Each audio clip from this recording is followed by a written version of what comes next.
dando continuidade à carta de Pedro, que nós começamos a ler semana passada. Nós lemos o capítulo 1, hoje nós estaremos lendo o segundo capítulo, do versículo 1 até o versículo 10. Na semana passada a gente viu que no primeiro capítulo, Pedro, um dos assuntos centrais dessa carta é acerca do desenvolvimento da salvação das nossas vidas, E que duas coisinhas a gente precisava dentro de nós, para que a gente pudesse começar a ter essa salvação sendo acrescentada, agregada na vida da gente, que era a gente chegar e buscar a santidade na nossa vida diária, na nossa vida cotidiana, e a gente viver uma santidade num amor verdadeiro.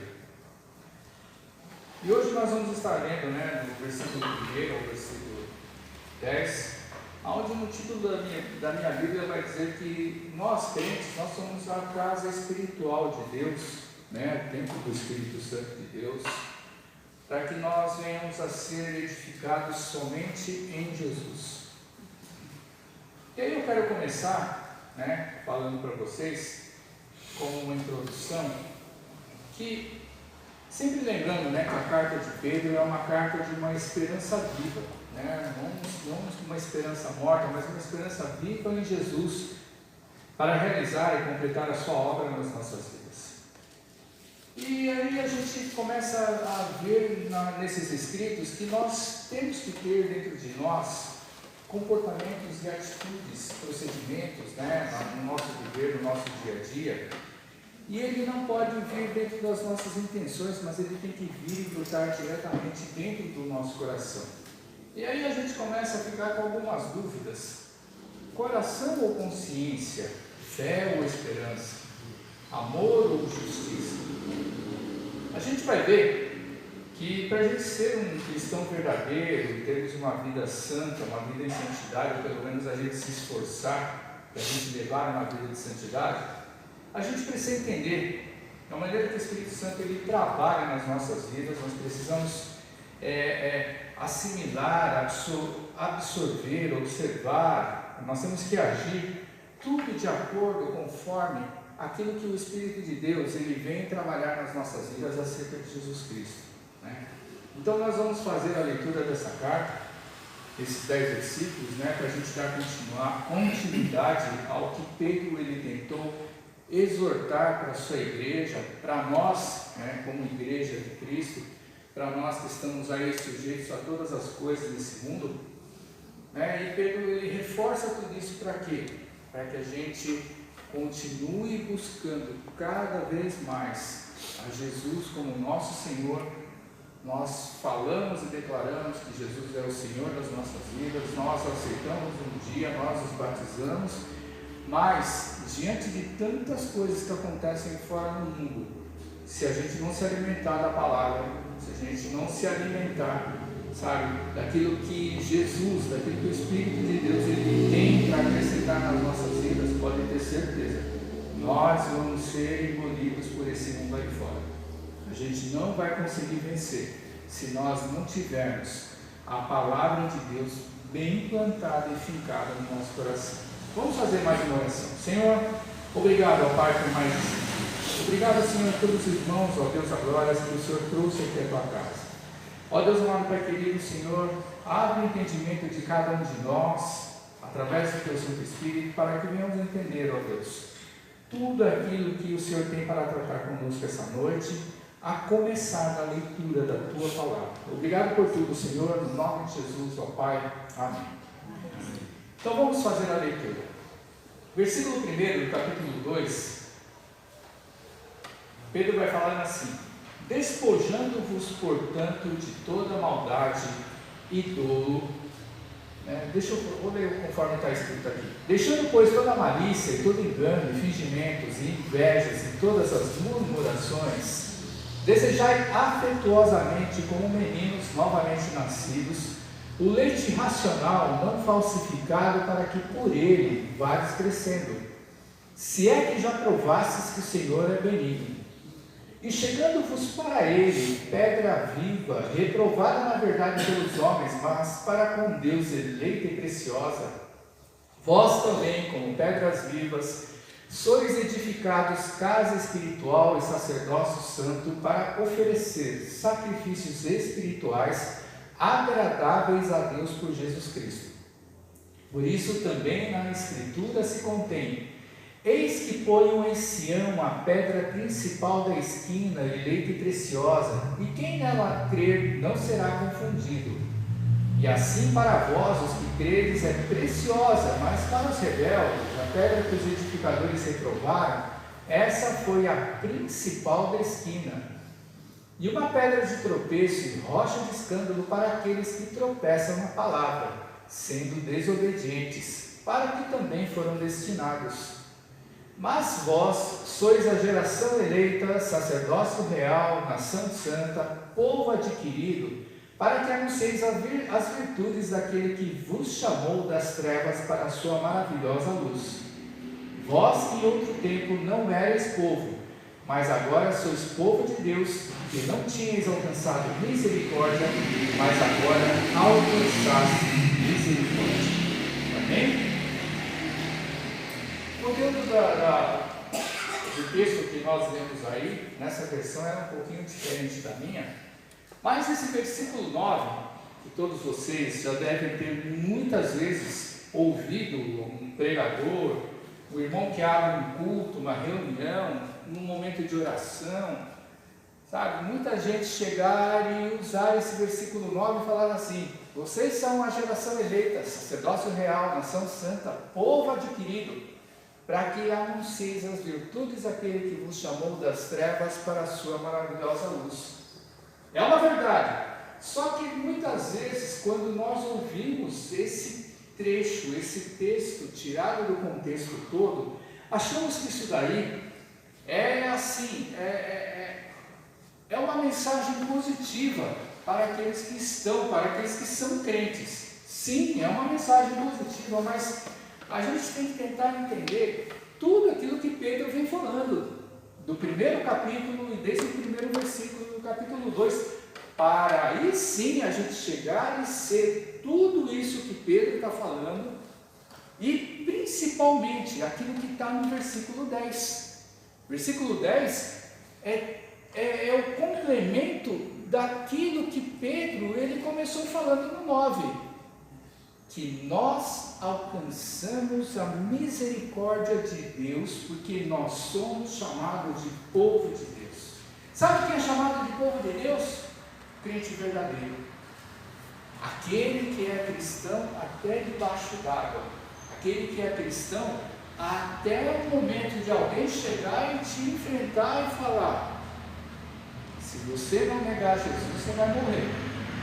Nós aqui nesse mundo, no lugar onde nós estamos, é difícil acontecer isso daí, né? Porque nós não temos esse tipo de coisas que acontecem no nosso país, porque mesmo assim, né, o nosso país, dentro da nossa Constituição, diz que nós somos um Estado laico, né, onde a igreja, de uma maneira em geral, ela é separada do Estado, apesar de que, né, nós vamos misturar todas as coisas, mas no nosso país, igreja é uma coisa, Estado é outra, né? Então, dificilmente vai acontecer, pelo menos conforme a nossa lei, de alguém chegar e falar que nós, se nós negarmos a Jesus, nós vamos morrer. Mas existem perseguições, cada vez mais nós crentes sentimos isso na pele, e além de tudo, essa perseguição que nós sofremos não é tanto com relação à nossa integridade. Olha só que coisa interessante, a perseguição que a gente sofre é para as nossas gerações futuras,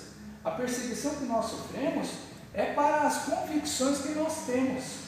Então existem tantas coisas acontecendo aí no país, que de acordo com a palavra de Deus, tantas coisas que são liberadas aí fora, né? São liberadas aí no meio da nossa nação, ou vamos dizer pelo mundo todo, que algumas coisas elas afrontam as nossas convicções, e por causa disso nós somos perseguidos. Então nós não podemos isso, não podemos aquilo, não podemos falar, não podemos expressar as nossas ideias, mas uma coisa interessante da nossa Constituição, nós temos liberdade para expressar os nossos sentimentos, os nossos ideais, os nossos pensamentos. Só que quando a gente vai falar alguma coisa contrária à palavra de Deus, aí nós estamos perseguindo alguém, e é por isso que nós somos perseguidos. Olha só que coisa interessante, nós então no final das contas não temos liberdade, ou nós temos que vigiar na nossa liberdade, mas não importa. Vamos começar lendo no primeiro versículo do capítulo 2, aonde Pedro, depois que ele vai chegar e vai falar acerca de uma vida cristã santa, separada, buscando a Deus de uma maneira correta e íntegra, uma vida cristã de amor, aonde nós chegamos e nos tratamos uns aos outros, sabe, sempre olhando pelo amor de Cristo, nunca pelo nosso amor, nunca pelo nosso referencial, nunca por aquilo que nós conhecemos e enxergamos das pessoas.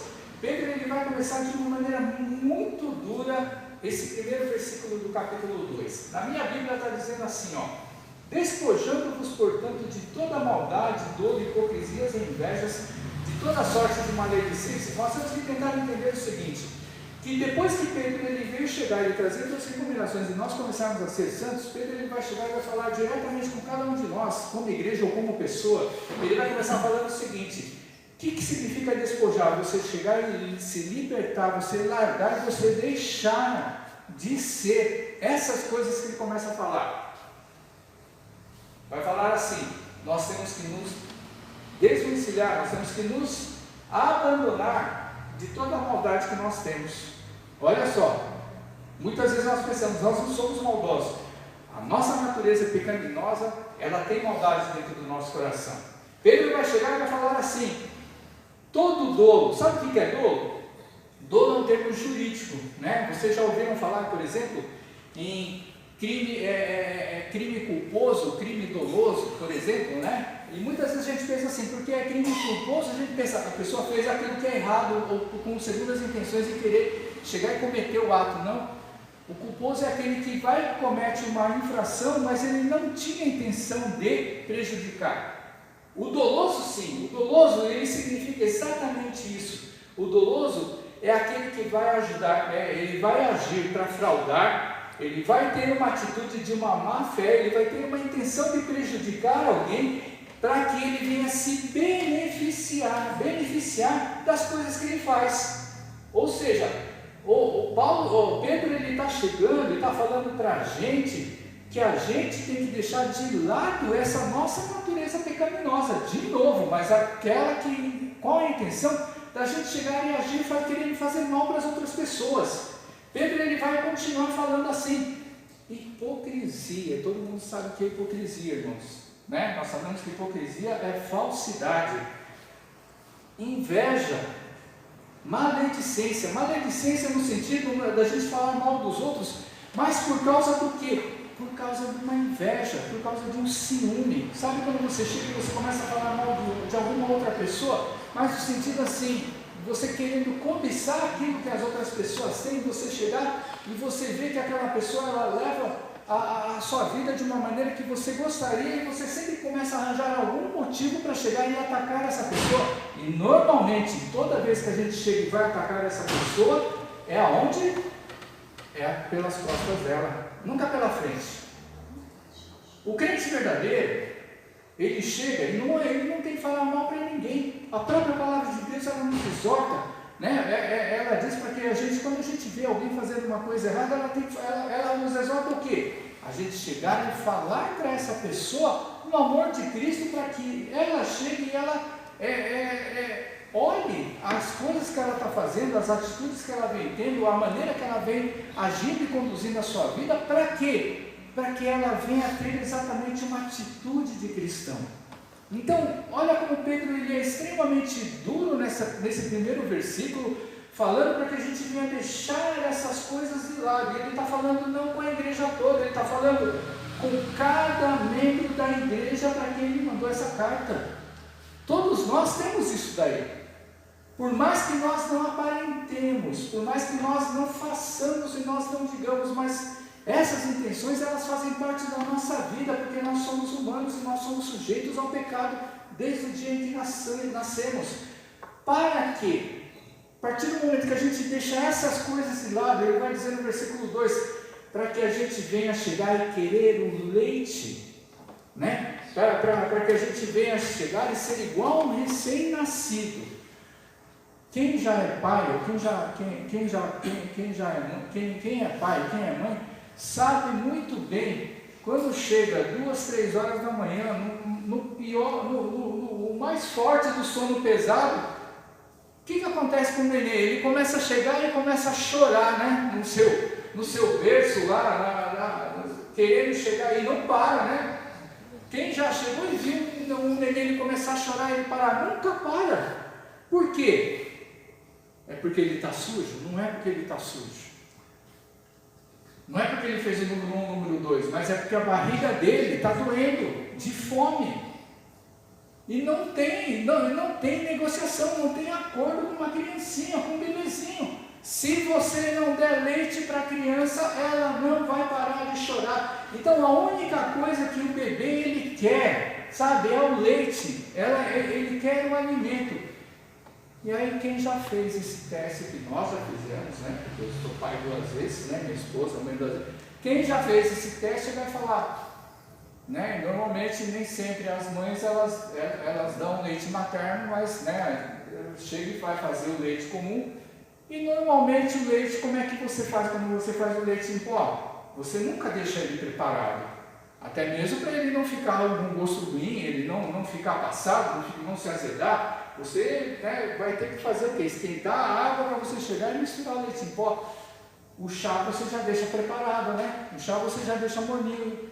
E não adianta, você vai querer dar um chazinho, a mesma coisa você dá uma água para a criança, ela vai até começar a tomar, mas depois ela vai reclamar. Ela vai continuar chorando porque não sustenta. A única coisa que o recém-nascido ele quer é que na hora que ele sente fome é tomar aquele leite.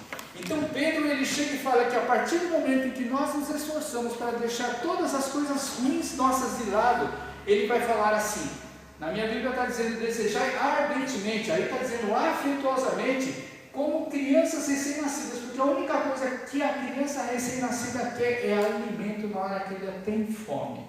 Então, como uma criança recém-nascida, nós temos que desejar o quê? Essa palavra viva, a palavra de Deus que vai nos sustentar. E olha só, como nós temos sido fracos e falhos isso no nosso dia a dia. Toda vez que a gente se alimenta da palavra de Deus, ela pode não chegar na hora a ter o efeito que nós gostaríamos que tivesse. Mas, se você se alimenta da palavra de Deus diariamente, pode ter certeza, ela vai te chegar e te fortalecer no seu dia a dia. Agora, sabe normalmente o que a gente faz como crente, como evangélico? A gente vai se alimentar da palavra de Deus nos momentos difíceis. A gente vai buscar a palavra de Deus no dia em que a gente vai para a igreja. A gente vai chegar e buscar essa palavra, esse conhecimento de Deus, quando a gente bem acha necessário. Só que quando a gente bem acha necessário, diferente de uma criança recém-nascida, a criança recém-nascida ela só tem uma coisa, é estar de barriga cheia e estar de barriga vazia. Essa é a única coisa que ela tem dentro da cabeça dela. A gente, na nossa vida, a gente tem milhares de coisas dentro da nossa cabeça. Nós corremos para cá, nós corremos para lá, nós trabalhamos, nós chegamos e temos que pagar nossas contas, nós lutamos contra doenças, nós lutamos contra as afrontas, nós chegamos e nós convivemos no meio de pessoas. A nossa vida, durante o dia todo, durante todas as 24 horas, porque até na hora que a gente está dormindo, a gente está pensando em um monte de coisa na nossa vida, sabe? Nunca tem espaço para Deus. Nunca tem espaço para Deus na nossa vida se você deixar ela tomar conta de você. Por que nunca tem espaço para Deus? Sabe por que nunca tem espaço para Deus na nossa vida, no nosso dia a dia?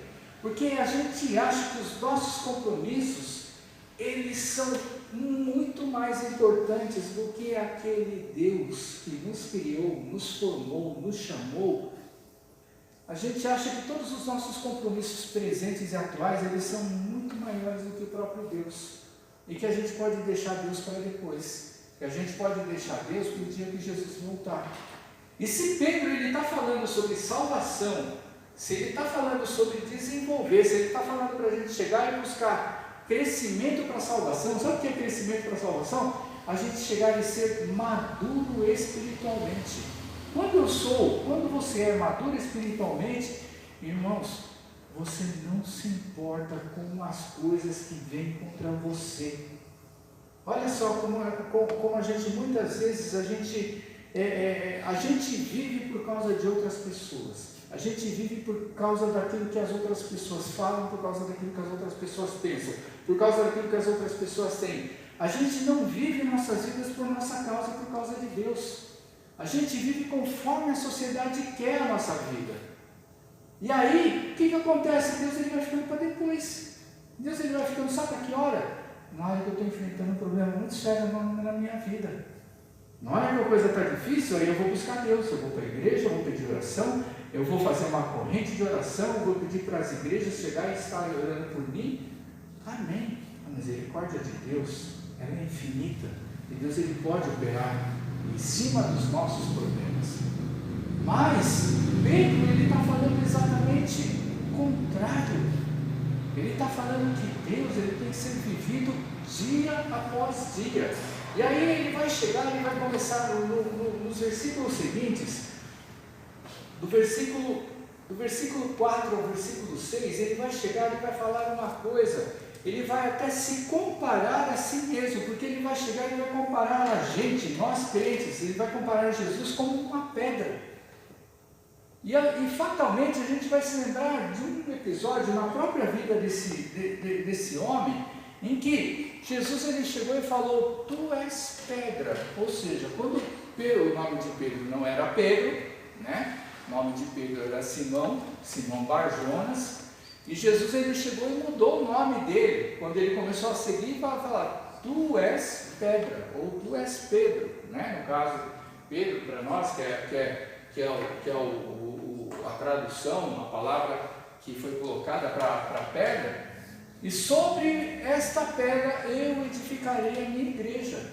Jesus falou isso para Pedro, né? Jesus chamou Pedro de pedra. Por que Jesus chamou de pedra naquela época? Né? Simplesmente, pode ter certeza que Pedro não entendeu absolutamente nada naquela época. Nós, quando temos a palavra de Deus, nós sabemos o porquê. Porque sobre ele foi começada a obra da igreja, depois que Jesus foi para o céu.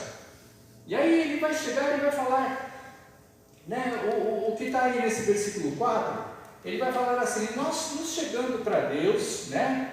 A pedra que vive rejeitada, né, Jesus Cristo, pelos homens, mas para com Deus é uma pedra eleita e preciosa. Também nós, como pedras que vivem, somos edificados casa espiritual para sacerdócio santo. Olha só que interessante. Uma pedra, ela não tem valor nenhum.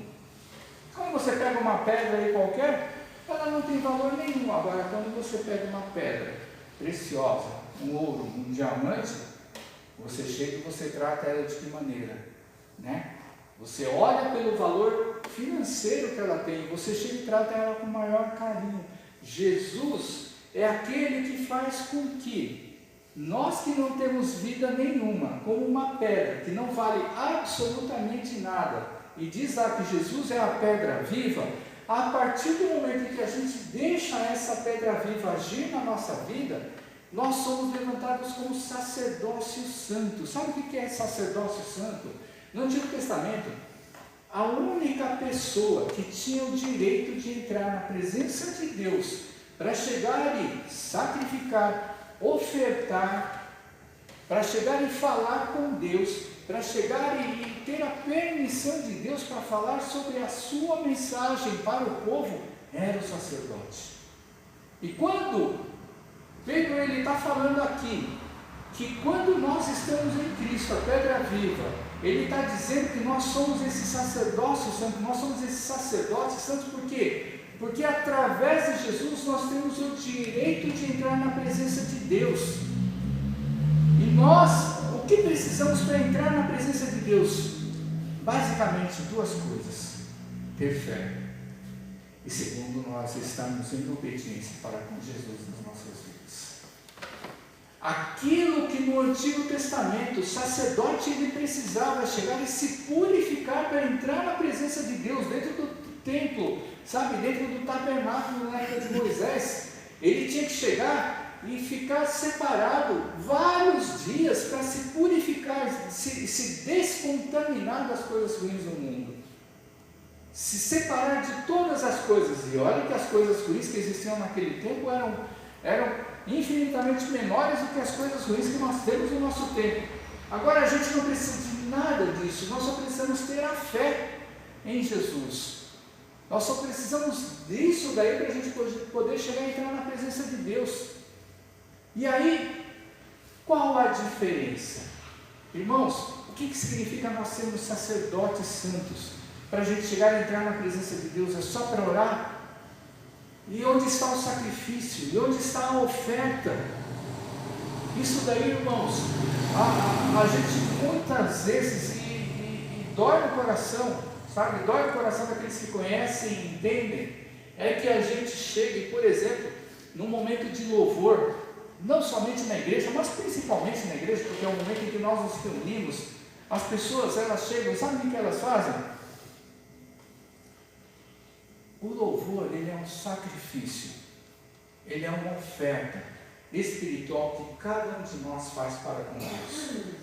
Lá no passado, no Antigo Testamento, eles matavam e sacrificavam, e ofertavam e queimavam, os animais diante da presença de Deus para mostrar gratidão, para chegar e pagar pecados, para chegar e mostrar para Deus que eles estavam de acordo, sabe, com o seu pecado, para chegar e pedir o perdão de Deus.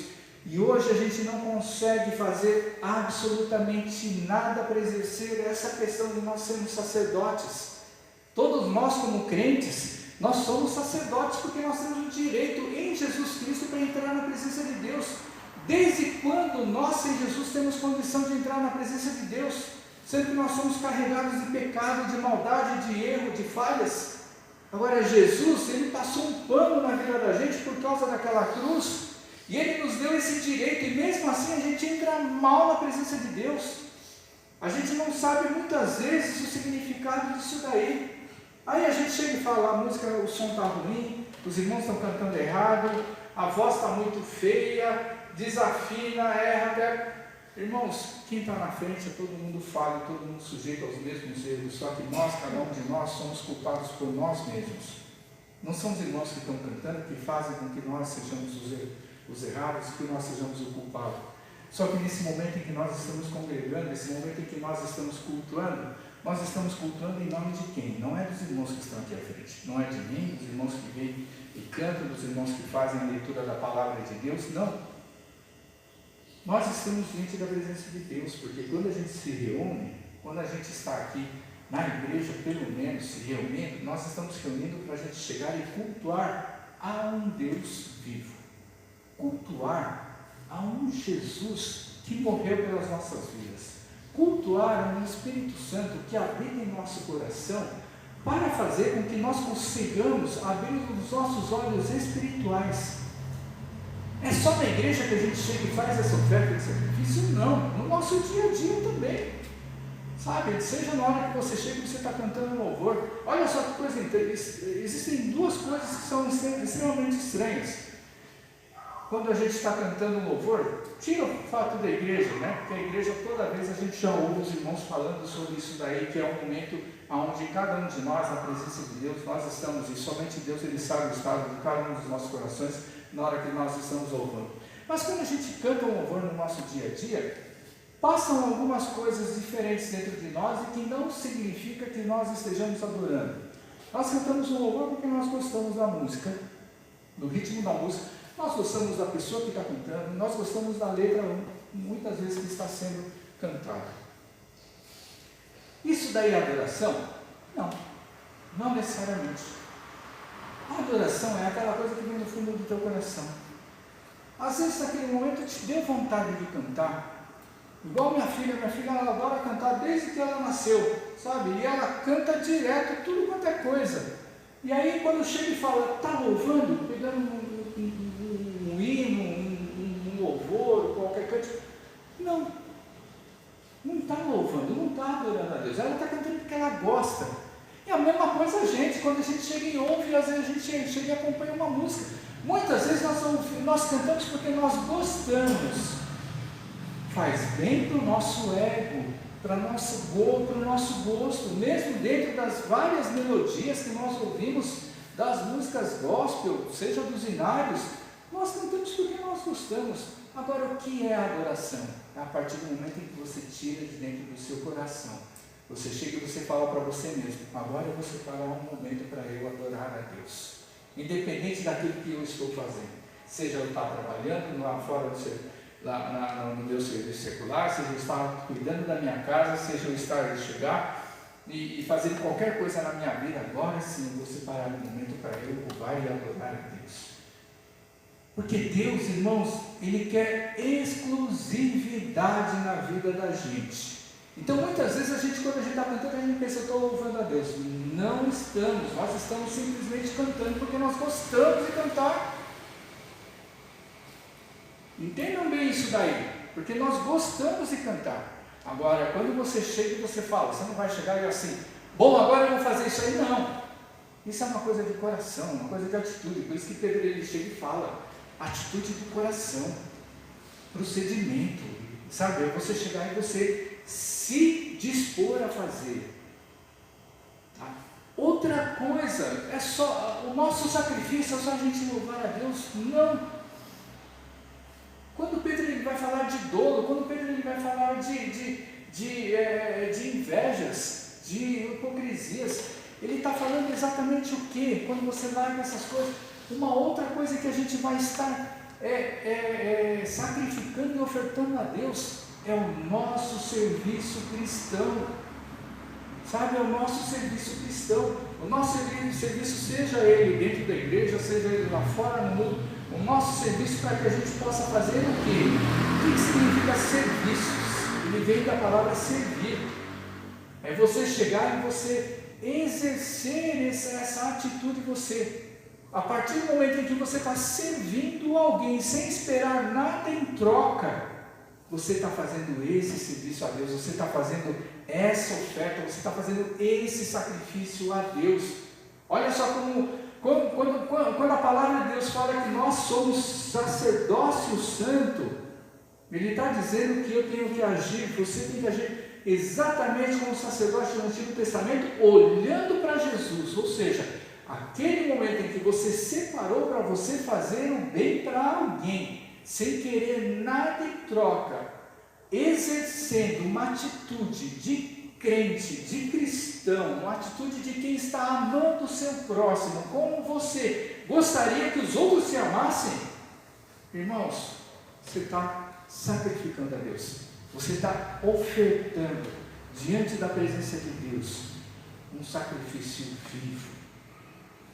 A outra coisa, aonde você faz isso daí, é quando você está evangelizando, mas não porque a igreja mandou, não porque os irmãos estão te mandando falar, não, você tem que evangelizar, você tem que fazer Mateus 28 e ir por todo mundo pregar o evangelho. Essa é uma obrigação, mas quando você chega e você evangeliza de coração, porque você quer ver essa pessoa conhecer a Deus, porque você quer ver essa pessoa, sabe, ter o mesmo Deus que você tem. Não é pura e simplesmente por chegar e pregar porque você acredita em Cristo, mas porque você quer que essa pessoa enxergue e conheça o mesmo Deus que você conhece. Isso é exercer esse sacerdócio santo. Então, olha só como Pedro, ele começa a chegar e falar coisas que muitas vezes nós não damos atenção nenhuma. Se Cristo, que é uma pedra viva, se nós que somos pedras vivas também, porque nós recebemos a Cristo no nosso coração, nós éramos pedras mortas, nós não tínhamos valor nenhum. Um amontoado de pedra vale o quê? Nada. Não serve para absolutamente nada. se ela não for usada para uma finalidade. Está cheio de pedra por aí, que não presta e não vale absolutamente nada, mas se deixar Jesus trabalhar. Se nós que não valemos nada, nós deixamos Jesus trabalhar, só que em um determinado momento do nosso caminho nós paramos. Ou nós não paramos, mas começamos a andar mais devagar ainda do que nós já andávamos.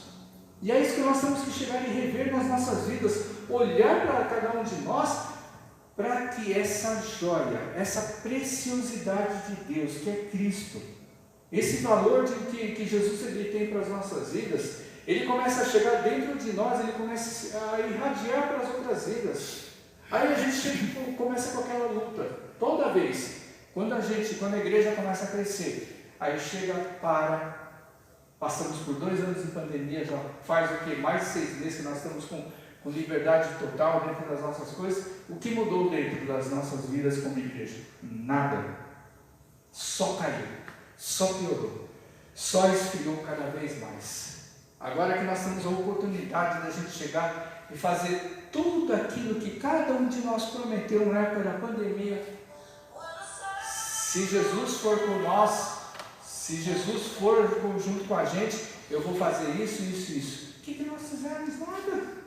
Prometemos tantas coisas, a igreja prometeu tantas coisas e quase ninguém fez absolutamente nada. E estamos esperando as coisas caírem do céu. Irmãos, já falei, nada vai cair do céu. A única coisa que caiu do céu foi o inimigo. Deus ele não derramou nada, porque o Espírito Santo já está aí para fazer com que nós venhamos abrir os nossos olhos espirituais, para que venhamos a trabalhar e fazer em prol do Evangelho, e por causa desse projeto nós vamos ser beneficiados em nome de Jesus. E continuando, irmãos, ele vai falar no versículo 6, que depois que a gente chega e oferece esses sacrifícios espirituais agradáveis a Deus, quando a gente chega e a gente faz as nossas ofertas, os nossos sacrifícios diante da presença de Deus, porque nós somos sacerdotes, ele vai falar no versículo 6 que isso, quando ele fala nas Escrituras, ou seja, no Antigo Testamento, vai dizer que Deus ele falando, eis que conheci em Sião uma pedra angular, eleita e preciosa, quem nela crer não será de modo algum envergonhado.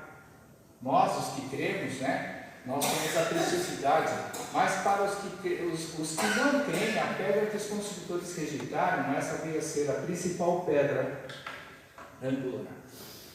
Sabe uma coisa, irmãos, nós muitas vezes falamos e às vezes as pessoas não acreditam, mas você já deve ter conhecido alguém que estava na presença de Deus, que chegou e conheceu Jesus, que chegou, se batizou, ficou firme na igreja, e aí do nada essa pessoa chegou e abandonou a igreja. Passa um tempo, você chega e você ouve dessa pessoa, e você fala que ela está numa outra religião.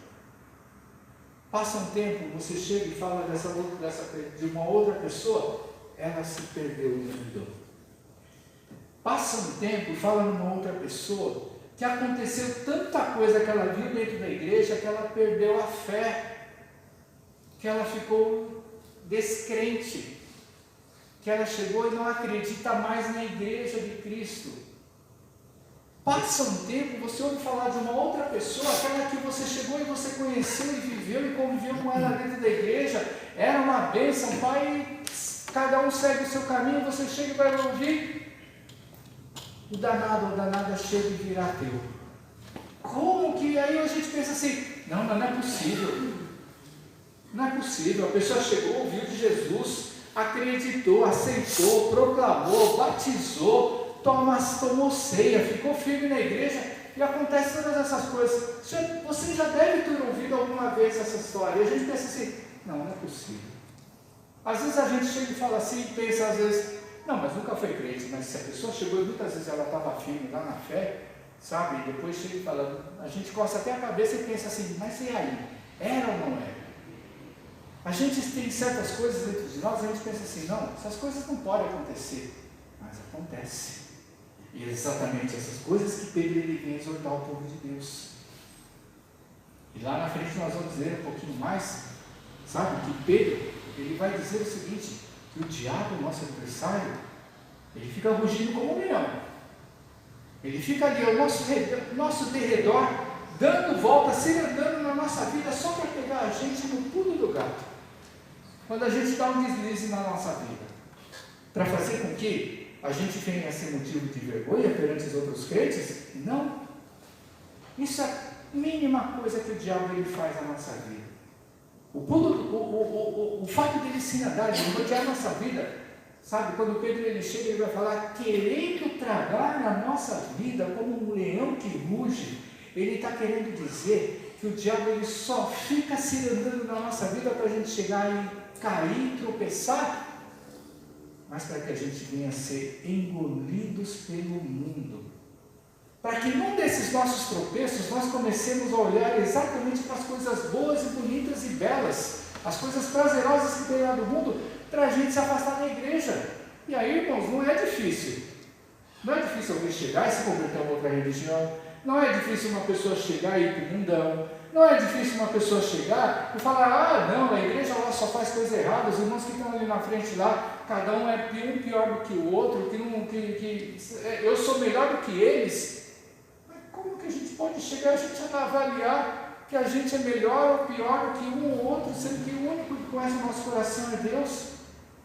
Então essas coisas elas são possíveis exatamente por quê? A gente deixa o inimigo agir na vida da gente, irmãos, se preocupe. Se preocupe porque você está faltando fundamento e firmamento na palavra de Deus para você chegar e não olhar para essas coisas, olhar somente para Jesus, olhar somente para o Espírito de Deus que está dentro de você. Quem aceitou Jesus de verdade, o Espírito Santo habita no coração e pode ter certeza, ele sempre chama a atenção das nossas vidas. E aí Pedro ele vai chegar e continuar, sabe, nessas coisas ele vai falar, né? Falamos aí já acerca da questão da pedra de tropeço, e aí a gente vai ver o seguinte, aí ele vai começar e vai falar nesse versículo 9.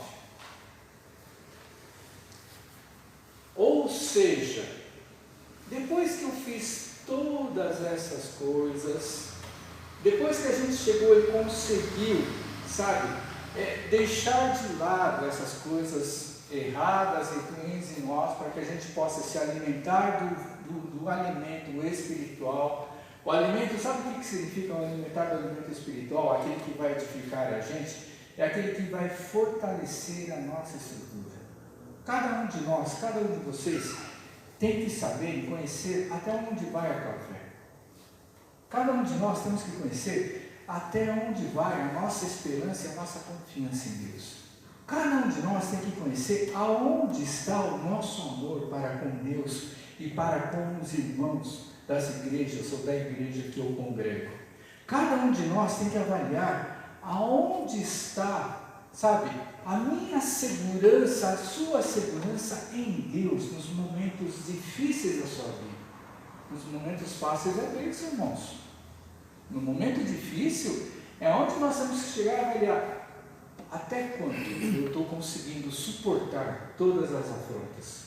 A partir do momento em que eu chego e eu reajo nas primeiras coisas que vêm contra a minha vida, e o reagir é o que eu digo, é quando eu reajo de uma maneira humana, irmãos, está errado.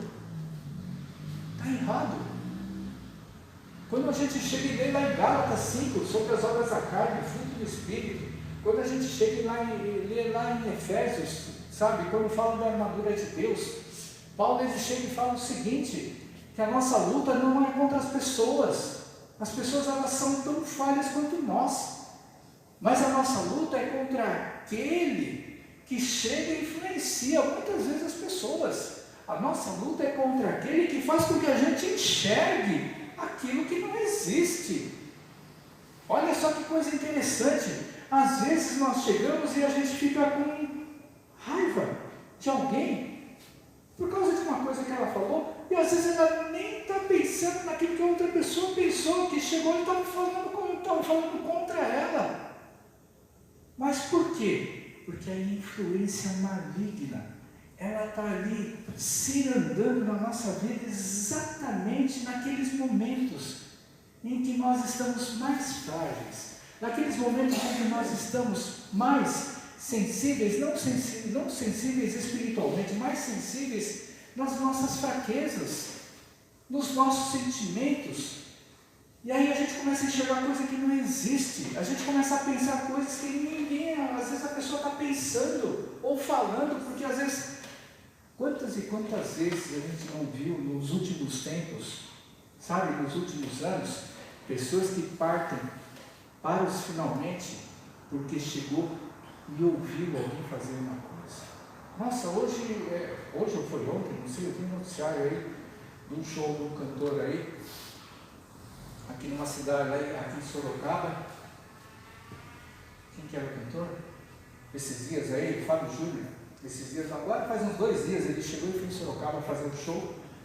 Aí um homem de 60 e poucos anos de idade, ele chegou e foi agredido dentro do show.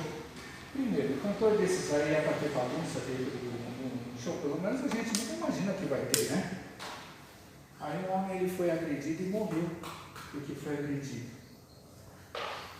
Ninguém sabe exatamente o motivo por quê, mas o cara que chegou e agrediu ele, o cara era mestre em artes marciais, ele deu um golpe que matou o cara na hora praticamente. Não, né? Foram vários. Aí a gente pensa o seguinte: a que ponto as pessoas chegam e numa briga ela mata outra pessoa com a sua própria mão? Aonde está quando a gente começa a falar, né?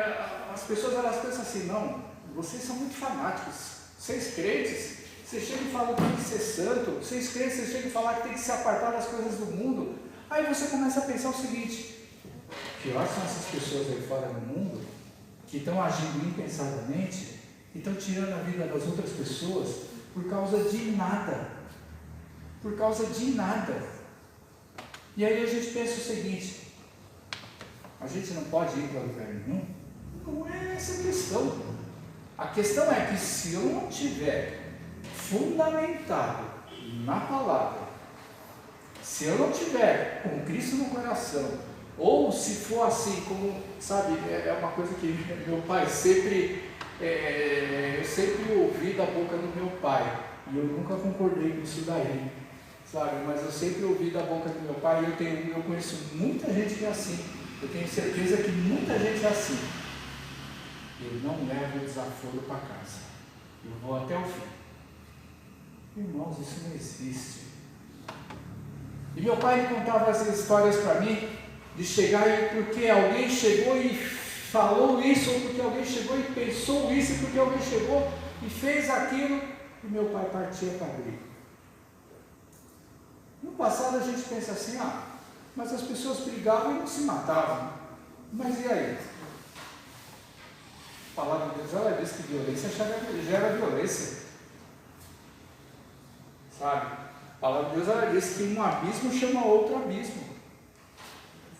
Então, quando a gente chega e tem aquela coisa dentro de nós enraizada, a gente chegar e, por exemplo, isso é um exemplo que eu estou dando, e a gente chegar e falar assim: não, eu não levo desaforo para minha casa, irmãos. Você não leva desaforo para sua casa, mas você pode ter certeza, um dia você vai achar alguém que é pior que você. E aí esse alguém que é pior que você vai para os finalmente, e aí aquilo que você tinha para fazer na sua vida para Deus foi cortado. Mas Deus ele não tem o poder da vida e da morte na vida de cada um? Tem, mas tudo tem um limite. Tudo tem um limite. E nós muitas vezes procuramos e caçamos as coisas. E a gente não fica firmado e fundamentado na palavra. E aí quando a gente chega nesse versículo, depois que passaram todas as coisas, depois que a gente começa a entender o trabalhar de Jesus na nossa vida, aí Pedro ele vai chegar nesse versículo, aí ele vai começar a falar o seguinte: olha, depois que vocês fizeram tudo e vocês entenderam quem é Jesus e vocês se esforçam para seguir a Ele, aí sim, vocês são geração eleita, vocês são sacerdócio real, vocês são nação santa, vocês são povo adquirido por Deus. Por que nós somos povo adquirido por Deus? Porque Jesus comprou a nossa vida com o sangue. Jesus ele comprou a nossa vida das mãos do diabo com o sangue. Para que a gente faça o quê? anuncieis as virtudes daquele que nos chamou das trevas para a sua maravilhosa luz. Ou seja, qual é o nosso serviço? Qual é a nossa obrigação? Qual é o nosso dever? A partir do momento em que nós somos chamados de tudo isso, anunciar as maravilhas de Deus. Só que anunciar as maravilhas de Deus, vinculado ao versículo seguinte, no versículo 10, anunciar essas maravilhas de Deus, ele está diretamente relacionado com nós mesmos. Quando nós alcançamos a misericórdia de Deus, irmãos? A partir do momento em que existe mudança e transformação na nossa vida. E sabe quem vai chegar a mudança e transformação nas nossas vidas? São aqueles que nos conhecem, são aqueles que fazem parte da nossa família, são aqueles que nos conhecem já de muitos anos e décadas, são aquelas pessoas que chegaram e olharam para a gente no passado e falaram: olha, eu te conheci no passado e hoje eu posso falar, você não é nada parecido com aquele que eu te conheci no passado. Irmãos, as pessoas que me conheceram no passado, quando eu era meio doidão, quando eu era meio louco, na minha juventude, eu brigava por qualquer coisa no meu serviço, fumava, bebia, saía para bagunçar com os meus colegas. O dia que Jesus entrou na minha vida, eu não mudei não mudei mesmo. Só quem já foi fumante, só quem já bebeu bastante, sabe como é difícil você largar vício.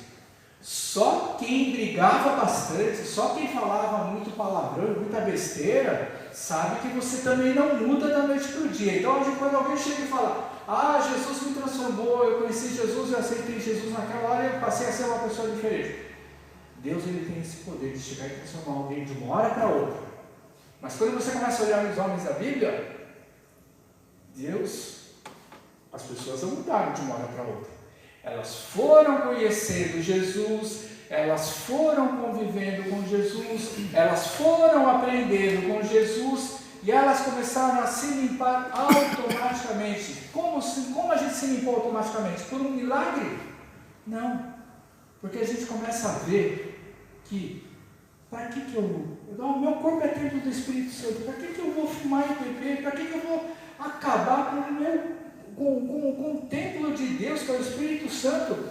Sabe, você começa o Espírito Santo de Deus, ele começa a pesar tanto no seu coração, que você chega e fala: nossa, mas isso aí não tem nada a ver com Jesus. E eu ia para a igreja, era um crente novo, um convertido novo, sabe, ia lá para chegar e adorar, para ouvir a palavra, e cada dia que eu saía da igreja, eu saía mal, porque é o que a gente faz às vezes, e hoje tem muita gente que continua, sabe, saindo das igrejas, quando chega e fala assim: nossa, mas essa palavra não tem nada a ver. Quem consegue ouvir nos dias de hoje alguém chegar e exortar? Quem consegue ouvir nos dias de hoje alguém chegar e apontar o dedo para o seu pecado? Quem consegue ouvir nos dias de hoje chegar e ficar contente quando alguém fala do seu erro? Ninguém, porque a gente aprendeu nessa vida que a gente leva, que tudo é bom, que tudo é maravilhoso, que tudo é aquilo que eu falo. Aliás, basta de intenção no coração, não é? Não é, irmãos, não é assim.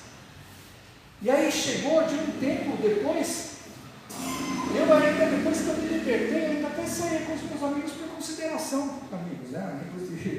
Amigos de trabalho não dá para a gente chamar de amigo, mas vamos falar os amigos de convivência. Eu até saí um tempo depois, o pessoal ficava enchendo a cara e ficava tomando Coca-Cola e falava: meu, não está certo isso aí, não tem nada a ver. Porque quando você começa a ouvir o pessoal falar aquelas besteiras, você chega e fala: nossa, é tão bom quando a gente está na igreja ouvindo falar das coisas de Deus. É tão bom quando a gente chega e ouve Jesus, ele apontar para o nosso erro, para o nosso pecado, para a nossa falha e falar assim: não, você tem que se consertar. E quando você consegue se libertar das coisas ruins, é tão bom, irmãos, sabe? A cada 10 palavras que eu falava, tinha 3 que era palavrão. Aí passou um tempo, as pessoas quando chegaram, que eu convivia no trabalho, depois que eu me converti. Aí eu cheguei, quando eu comecei, só para vocês terem uma ideia, eu comecei a ir para a igreja em maio de 88. eu fui me batizar em junho, não, acho que foi novembro de 89. Ou seja, um ano e meio depois. E nesse tempo todo, eu tive um processo de transformação, até o momento em que eu me batizei. E quando eu me batizei, eu já estava liberto de todas as coisas, dessas 3 coisas que eu falei. E aí, irmãos, as pessoas com quem eu trabalhava, a partir do momento, lógico, no começo, esse negócio de a gente chegar e falar, fazendo um monte de coisa errada e ficar falando de Jesus, as pessoas começam a dar risada na cara da gente. Você vai falar, você, como é que você pode? Eu te conheço, eu sei quem você é, você está sempre junto conosco, fazendo a mesma besteira com a gente. Agora, a partir do momento em que eu me libertei, e eu comecei a falar que eu era crente, aí as pessoas chegaram e falaram, nossa, realmente ele já não sai mais para beber com a gente, na mesa dele não tem mais cinzeiro com um monte de bituca de cigarro. Aí as pessoas começam a pensar, nossa, realmente você não fala mais palavrão. Ninguém olha isso na hora. Mas depois, quando você acende a luzinha e você fala quem você é, quando você fala que você é de Jesus, as pessoas começam a fazer um retrocesso na sua vida e ver, ele era assim, hoje eu estou vendo ele dessa maneira.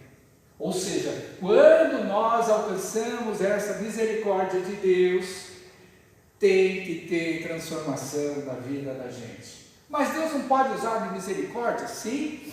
Agora, uma coisa é Deus chegar e para Ele executar aquele propósito dele, Ele agir com misericórdia nas vidas das pessoas. E Deus age demais com misericórdia nas vidas das pessoas.